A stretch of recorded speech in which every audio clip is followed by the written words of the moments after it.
वर्ण किस भाषा से हिंदी भाषा में ग्रहण किया गया है? तो देखो ये किस भाषा का है? गुजराती, अरबी, फारसी, अंग्रेजी या मराठी।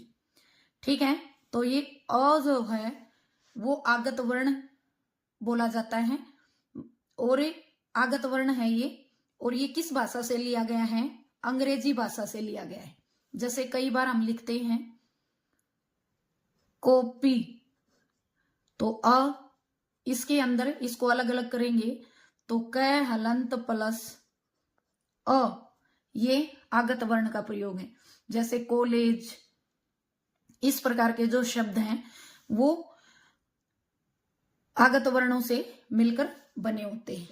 आगे देखिए, ज फ वर्ण किस भाषा से हिंदी भाषा में ग्रहण, ग्रहण का मतलब होता है लिए गए हैं। ठीक है, किस भाषा से लेकर हिंदी भाषा में प्रयोग किए गए हैं, हम ये भी बोल सकते हैं। तो पहला ऑप्शन है हमारा अरबी फारसी, दूसरा है हमारा संस्कृत और तीसरा ऑप्शन है हमारा सी मराठी। तो ज और फ इस टाइप के वर्ण जो हैं या इन वर्णों से मिलकर जो शब्द हैं वो किसके हैं? अरबी और फारसी। ठीक है, अरबी और फारसी से लेकर हिंदी भाषा में क्या किए जाते हैं? प्रयोग किए जाते हैं। अगला प्रश्न है हमारा, विसर्ग का उच्चारण किस ध्वनि के समान होता है? आप सभी को पता है कि विसर्ग का सबसे ज्यादा प्रयोग जो है वो कौन सी भाषा में होता है? संस्कृत भाषा में होता है विसर्ग का प्रयोग। ठीक है, जैसे राम है, अतः के अंदर भी होता है, प्रातः काल है। तो विसर्ग का प्रयोग हिंदी भाषा में बहुत ही कम देखने को मिलता है। तो ऑप्शन है न, बी ऑप्शन है श, सी ऑप्शन है और डी ऑप्शन है ये।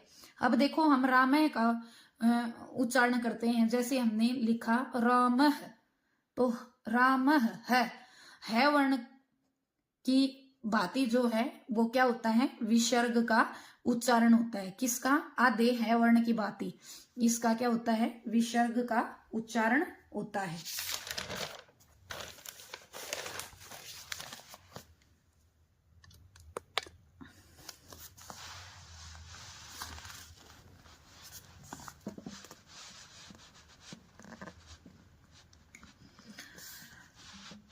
अगला प्रश्न है हमारा, इनमें से द्वित्व व्यंजन का उदाहरण है।